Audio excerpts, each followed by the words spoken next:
네, 여러분들 얼굴 뵈니까 힘이 납니다. 오늘도 우리를 사랑하시는 주님이 여러분의 모든 마음의 소원을 다 아시고 하나님의 때에 넉넉히 부어주실 줄로 믿습니다. 우리의 선한 목자가 되신 예수님께서 우리를 사랑하시고 반드시 선하고 아름다운 그 길로 인도해 주십니다. 여러분, 오늘 우리가 함께 읽었던 시편 23편만큼 성도들에게 잘 알려져 있으면서도 암송되고 애송되는 시편도 없을 것입니다. 이 다윗의 신앙 고백 속에 우리가 품는 그런 모든 소망이 다 담겨져 있습니다. 우리가 정말 이 시편처럼 그렇게 살고 그렇게 고백할 수 있다면 얼마나 좋을까 생각을 합니다. 다윗이 경험했던 그 사랑의 하나님이 지금도 동일하게 사모하는 우리 삶 가운데 역사하실 줄로 믿습니다. 문제는 우리가 정말 다윗처럼 그렇게 하나님을 사랑하며 살고 있는가? 다윗처럼 그렇게 하나님 중심의 삶을 살기를 간절히 원함이 우리에게 있는가인 것입니다. 그렇게만 된다면 우리는 이 시편을 읽으면서 우리 안에 잃어버렸던 그런 영적 회복에 대한 뜨거운 갈망이 다시 불같이 일어나야 합니다. 이 시 속에 녹아있는 그런 다윗의 목자 되신 하나님을 우리가 만나서 그 하나님으로 인해서 우리가 어떤 상황에서도 내게 부족함이 없나이다, 내 잔이 넘쳐나이다, 내가 내 평생에 선하신 견지하심이 정녕 나를 따르니 내가 여호와의 집에 영원히 거하리로다, 그렇게 고백하며 결단하는 복된 은혜의 시간 되시기를 주님의 이름으로 축원합니다. 여러분, 다윗이요, 오늘 말씀 시편 속에서 그가 나를 푸른 초장에 누이시며 실만한 물가로 인도하시도다, 그렇게 고백을 합니다. 여기 그가 누굽니까? 목자가 되시는 주님 하나님이시고요, 나는 누굽니까? 그 목자의 돌보심을 따라 사는 한 마리의 어린 양인 것입니다. 다윗은요, 어렸을 때부터 풀밭을 뒹굴며 자랐고 양을 치는 그런 목동으로 살았습니다. 그렇기 때문에 누구보다도 목자가 누구고 양이라고 하는 동물이 어떤 동물인가를 잘 알고 있었습니다. 그런 그가 자신을 양으로 표현을 합니다. 힘센 사자, 날쌘 그런 호랑이가 아니고요, 그 덩치가 큰 곰이나 또는 아주 터프하게 생긴 그런 코뿔소가 아닙니다. 가장 연약한 어린 양의 자신을 표현하는 것은 지금 다윗에게 목자가 필요한 것입니다. 양에게 목자가 있는 한 사자보다도 호랑이보다도 곰보다도 코뿔소보다도 더 안전하고 더 만족해 할 수 있다는 것을 다윗이 잘 알고 있었기 때문입니다. 그래서 다윗이 양을 좋아했습니다. 자기 목숨을 걸고 지켜주는 목자가 있어서입니다. 세상에 목자가 있는 동물은요, 양밖에 없습니다. 양은요, 대단히 연약하고 무지하고 무력하고 눈이 어두워서 이 방향 감각을 잃어버리게 알 수가 없습니다. 어디로 가는지 알 수, 그저 앞에 가는 양의 그 엉덩이를 바라보면서 쫓아가다가 남의 엉덩이를 들이받고 함께야 웅덩이에 빠지고 절벽에 떨어질 수 있는 그런 위기의 순간을 맞이하지만, 그러나 목자가 있어서 든든합니다. 양은 목자를 의지합니다. 목자의 음성을 듣습니다. 그리고 순순히 따르며 순종함으로 목자를 따라갑니다. 목자가 있는 양은 더 이상 연약하거나 무지하거나 무력하지 않습니다. 푸른 초장에서 배 깔고 누울 수 있습니다. 여러분, 세상에 누울 수 있고 누워서 자는 동물은요, 아주 힘센 강한 동물인 것입니다. 연약한 동물들은요, 잘 때에도 웅크려 새우잠을 자다가 부시럭 소리만 나도 깜짝 놀라서 도망쳐야만 합니다. 사자처럼 힘센 동물이 누워 자는 것인데 이 목자 있는 양들은 푸른 초장에서 아무 생각 없이 염려 걱정 없이 누워 잠을 잘 수 있다는 것입니다. 우주 만물을 창조하신 그 전능의 왕 하나님이 우리의 목자가 되어 주시는 한 우리는 세상의 모든 염려 걱정 없이 얼마든지 쉼을 얻을 수 있습니다. 실만한 물가로 인도하시고 푸른 초장으로 인도하시고 내게 부족함이 없나이다 고백하며 사는 것입니다. 여러분, 우리가 이 험난한 세상을 살면서 내게 부족함이 없다라고 고백하는 그 고백이 얼마나 위대한 겁니까? 이 세상에 얼마나 많은 사람이 많은 사람 가운데 그런 고백, 내게 조금도 부족함이 없나이다, 내가 더 이상 바랄 것이 없고 더 이상 나는 만족하고 행복합니다 라고 말할 수 있는 것은요, 물론 순간순간마다 잠시 동안은 그렇게 말할 수 있지만 내 평생의 삶이 그렇다라고 말할 수 있는 사람 누구 계십니까? 만물의 주인 되시는 이 전능의 왕 하나님을 목자로 둔 우리 성도들이 그런 고백을 할 수 있는 줄로 믿습니다. 사랑하는 성도 여러분, 우리가 바라는 세상은요, 항상 언제나 온통 다 세상이 푸른 초장이기를 바라지만, 그러나 우리가 사는 세상이요, 참으로 복잡하고 어지럽고 시끄럽고 살벌한 그런 세상이라는 데 문제가 있습니다. 늘 우리를 잡아 뜯어 먹으려고 웅크리고 있는 그런 사자 같은 사람, 그런 늑대 같은 사람이 우리 주변에 있고요, 가시, 엉겅퀴어 같은 장애물들이 우리가 가고자 하는 그 길의 도처에 자리하고 있습니다. 우리가 잠시 한눈 팔면 상처투성이가 됩니다.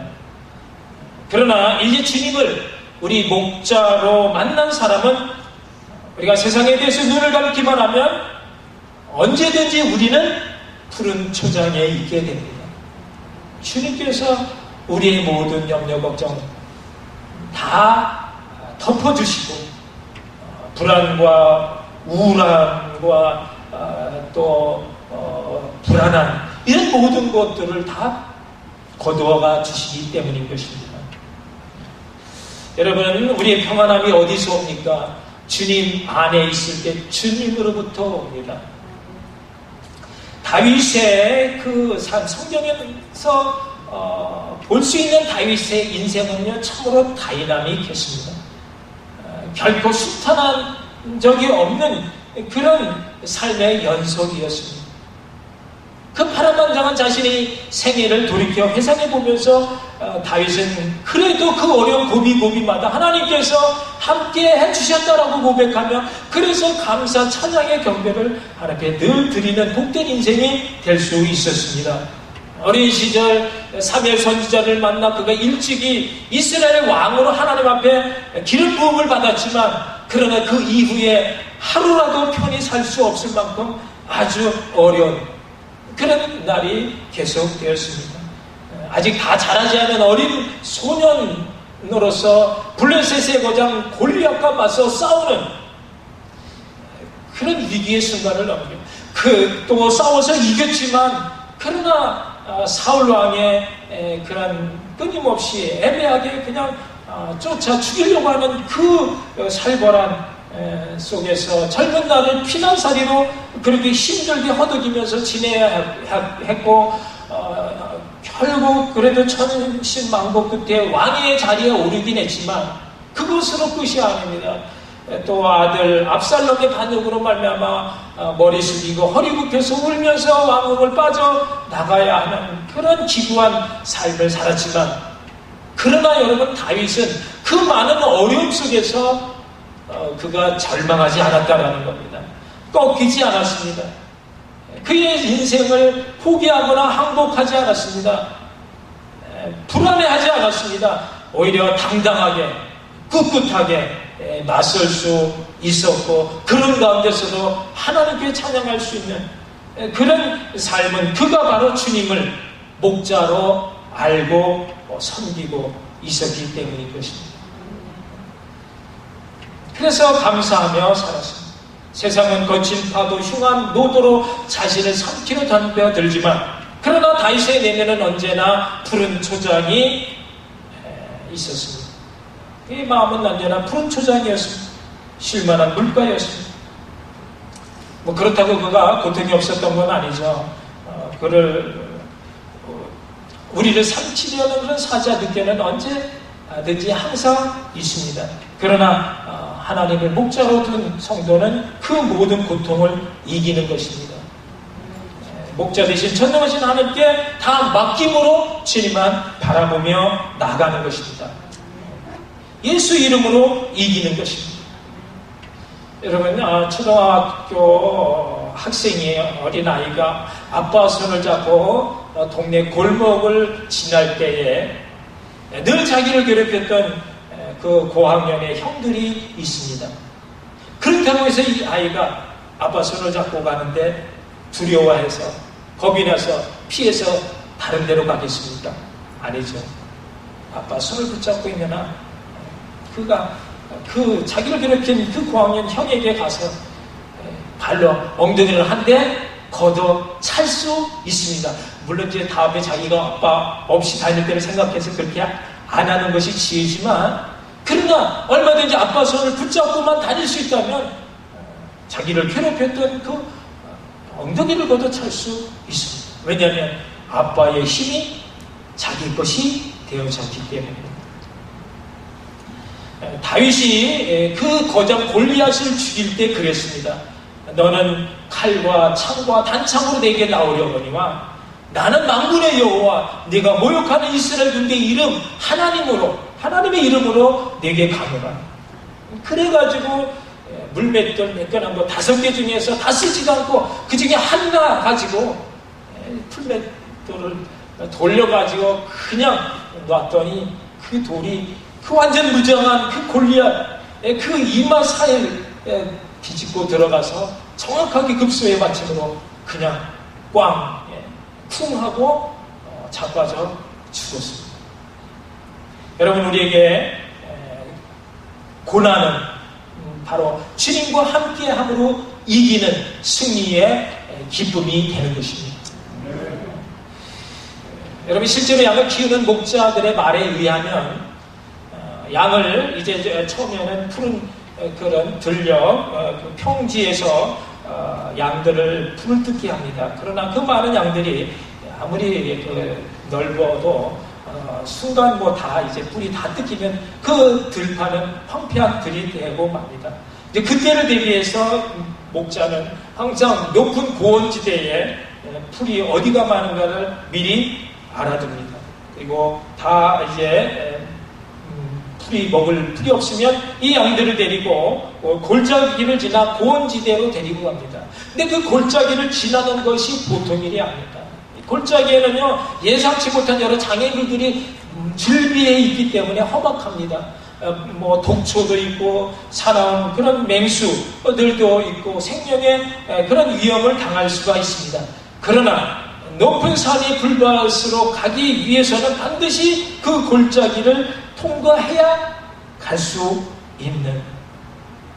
그러나 양들은요, 그 사방에 음침한 골짜기라 하더라도 목자가 앞장서 자기를 데리고 가는 한 이제 걱정 없이 두려움 없이 따라가는 것입니다. 우리에게 목자가 있다는 건 얼마나 중요한지 모릅니다. 여러분 중에 데이빗 스왑이라고 하는 유명한 미국 그 동화 이야기를 들어보신 분이 계신지 모르겠어요. 예전에는 지금처럼 비행기 여행이 보편화되지 않았을 때 동부에서 서부로 가려면 한 달 정도 시간이 걸린다고 합니다. 마차로 한 달 동안에 간노라면 중간중간에 경치가 괜찮은 곳에 정류장이 있고 거기에서 말도 쉬고 마차도 고치고 사람도 쉬는 그런 정류장이 있는데 이 데이빗 스왑이 이 정류장에서 이제 잠시 이제 쉬면서 조금 더 떨어진 경치 좋은 곳으로 가서 쉬다가 그만 깜빡 잠이 들고 말았습니다. 근데 얼마 지나지 않아서 노부부가 정류장에 쉬러 왔다가 산책한다고 올라왔는데 거기에 좋은 곳에서 이 한 젊은이가 누워 잠을 자는데 너무나 멋있게 잘생긴 그런 청년이었어요. 그래서 이 부부가 하는 말이 이 참 너무나 잘생긴 이 청년이 자고 있는데 너무 보기 좋다. 우리 양자로 잡았으면 얼마나 좋을까. 그래서 흔들어서 어떻게 말을 걸어볼까 생각하는데 밑에서 그 노부부의 마차가 다 준비가 이제 됐다고 부르는 소리 때문에 그냥 내려가 버리고 말았습니다. 근데 조금 있다 보니까 또 어떤 예쁜 아가씨가 올라옵니다. 그리고 거기다가 이 잠자고 있는 청년을 발견해요. 보니까 한눈에 반해버린 겁니다. 너무나 잘생겼습니다. 그래서 어떻게 이 자고 있는 청년을 깨워서 말을 좀 붙여볼 수 있는 방법이 없을까 속으로 이런저런 생각을 하고 있는데 또 밑에서 이 아가씨가 타고 마차가 수리가 다 끝났다고 빨리 오라고 하는 바람에 더 이상 생각하지 못하고 그냥 또 마차를 타고 떠나버립니다. 그리고 세 번째 또 누가 오느냐 칼을 든 강도가 와가지고 마치 보니까 돈이 많아 보이는 청년이 잠을 자고 있으니까 칼을 들이대고서 죽여서 품에 있는 돈을 뺏어가야 되겠다 생각하고는 가서 칼로 목을 찌르려고 하는데 그때 마침 또 이 청년이 타고 왔던 마차가 다 수리가 끝난다고 이름을 부르면서 빨리 내려오라고 하는 바람에 이 강도가 깜짝 놀라서 그냥 주랭랑을 치고 맙니다. 실컷 잠을 자고 기지개를 켠 이 청년은요 깨어나서 그 마차를 타고 가지만 그동안에 자기가 잠을 자면 무슨 일이 있었는지 전혀 모른다라는 거죠. 이 데뷔 청년이 자고 있는 동안에 세 가지 운명이 그의 곁을 스쳐 지나갔습니다. 큰 부자의 양자가 돼서 큰 부자로 살 수 있을 뻔 했고요. 예쁜 아가씨와 만나 결혼을 해서 행복한 가정을 이룰 수 있을 뻔했고요. 또 잘못해서 강도에 칼에 찔려 죽을 수도 있는 그런 운명이 자기도 모르는 사이에 스쳐 지나갔다는 거죠. 여러분 이것이 우리 인생이라고 하는 것입니다. 우리가 전혀 깨닫지 못하는 사이에 우리 앞에 온갖 여러 가지 일들이 지나간다라는 것입니다. 어제까지 건강이 괜찮았던 좋은 그런 사람들이 갑자기 그 다음날 예기치 못한 교통사고로 목숨을 잃는 일들이 얼마나 많이 있습니까? 목숨을 잃지는 않다 하더라도 그냥 순간의 실수로 말미암아 다리가 부서지고 또 화를 당하고 그리고 한 번의 실수로 그냥 평생 불구의 몸으로 불편하게 살아가야 되는 그런 불행스러운 일들이 얼마나 많이 일어나고 있는지 모릅니다. 우리에게 다가오는 순간적인 위기를 아무도 깨닫지 못합니다. 그러나 우리가 그런 사망의 음침한 골짜기를 나도 모르는 사이에 걸어간다 하더라도 우리에게 내가 자고 있는 동안에도 졸지도 않아야 하시고 주무시지도 않아야 하시는 전능의 하나님이 나를 붙들어 주시고 나를 지켜주신다라고 하는 이 믿음이 우리에게 있다는 것 얼마나 감사한 일인지 모릅니다. 하나님께서 인도해 주시고 하나님께서 보호해 주시니까 우리가 사는 것이지. 여러분 내가 잘났고 내 생각, 내 경험 많고 내 지식이 많다고 해서 내가 오늘 여기까지 이렇게 잘 살아온 것이 아니다라는 거예요. 여러분 우리가 뭐가 잘나서 예수 믿게 되어지고 우리가 한 게 뭐가 있다고 주님의 그 놀라운 사랑을 우리가 받으면서 살아가겠습니까? 오직 하나님께서 나를 긍휼히 여겨주셔서 많은 사람 가운데 나를 지목하여 불러서 하나님의 자녀가 되는 이 놀라운 은혜 가운데 늘 항상 목자로서 나의 일을 인도해 주신다는 이 일이 우리에게 얼마나 귀한 일인지 모릅니다. 여러분 하나님께서 우리를 그냥 버려두신다면요 내가 해가 될 일들이 세상에 얼마나 널려 있는지 모릅니다. 어떤 등산가가 산에 올라갔다가 이 세주를 타고 내려와야 되는데 이제 자기 차례가 됐어요. 세주를 타고 내려오려고 하는데 보니까 신발끈이 풀려 있어요. 그래서 자기 뒤에 있는 기다리고 있는 사람에게 먼저 당신이 먼저 세주를 타고 내려가라 하면서 신발끈을 묶고 있습니다. 그런데 자기 대신 먼저 앞서갔던 그 사람이 중간에 세 줄이 끊어지는 바람에 그만 추락해서 목숨을 잃고 마는 사고가 일어납니다. 그것을 바라보는 이 사람의 마음이 어떻겠습니까? 내가 신발끈만 풀려지지 않았고 또 그것을 보지 못했다라고 한다면 저 사람의 죽음이 내 죽음의 차례였는데 내가 지금 살아있다라고 하는 것이 정말 내가 살아있는 것인가? 저 사람의 죽음이나 내가 살았다라고 하는 이 목숨의 차이가 뭔가 말이죠. 하나님이 지켜주시지 않으면 내가 무엇을 알아서 내가 무엇을 준비해서 그것을 피해갈 수 있겠느냐 하는 것이죠. 여러분, 그러니 우리가 하나님 앞에 우리에게 어떻게 내가 잘났다라고 교만할 수가 있겠습니까? 여러분, 우리에게 오는 이 변함없는 온전한 평안함이 어디에서 온다고요? 여러분, 경제력이 있지 않습니까? 군사력이 있지 않습니까? 굉장히 발달된 첨단 과학의 힘이 아닌 것입니다. 우리는 흔히 많이 가지고 있으면 평안할 것 같고 힘이 강하면 평안할 것 같지만 그러나 착각인 것입니다. 우리가 많이 가질수록 근심, 걱정은 더 많아지는 것이고요. 우리가 높은 자리로 올라갈수록 나를 넘어뜨리기 위해서 해치는 그런 많은 시기 질투하는 사람들이 더 많아짐으로써 우리가 다리를 쭉 뻗고 누워서 편히 잠을 잘 수 없습니다. 우리의 평안함은 세상으로부터 오는 것이 아니라 바로 주님으로부터 오는 것을 여러분 믿으시기 바랍니다. 그래서 주님께서는 요한복음 14장 27절에서 평안을 너에게 끼치노니 곧 나의 평안을 너에게 주느라. 내가 주는 평안은 세상이 주는 것과 같지 아니하니라. 너희는 마음에 근심도 말고 두려워하지도 말라 말씀하고 있습니다. 여러분에게 정말 주님께서 나 위에 모든 걸 아낌없이 내어주심으로 나를 하여금 하나님의 생명을 주시고 하나님의 자녀답게 살 수 있도록 그 모든 것을 허락하신 그 주님께서 오늘도 이 시간 우리의 목자가 되시는 것을 여러분 믿으시기 바랍니다. 아멘. 그런 목자는 어떤 상황에서도 양을 포기하지 않습니다. 포기하는 법이 없습니다. 다윗은 어렸을 때 어린 목동이었지만 자기 양을 자기 생명처럼 귀하게 여겼습니다. 사자 그 곰이 와서 어린 새끼양을 빼앗으러 갈 때도 그 입에서 빼서 그 수염을 잡고 쳐 죽였다라고 했습니다. 마찬가지 하나님이 나를 사자의 발톱과 곰의 발톱에서 건져 주셨다. 그렇게 다윗은 고백을 합니다. 그러므로 여호와가 나의 목자 되심을 기뻐하며 감사하며 크게 자랑하고 있습니다. 여러분, 사악한 자들은 젊은 사자처럼 강할지라도 그러나 부족함이 있고 때로는 굶주림을 당하게 됩니다. 그러나 여호와를 찾는 자들은 푸른 초장과 실만한 물가로 인도하시고 조금도 부족함이 없음을 고백합니다.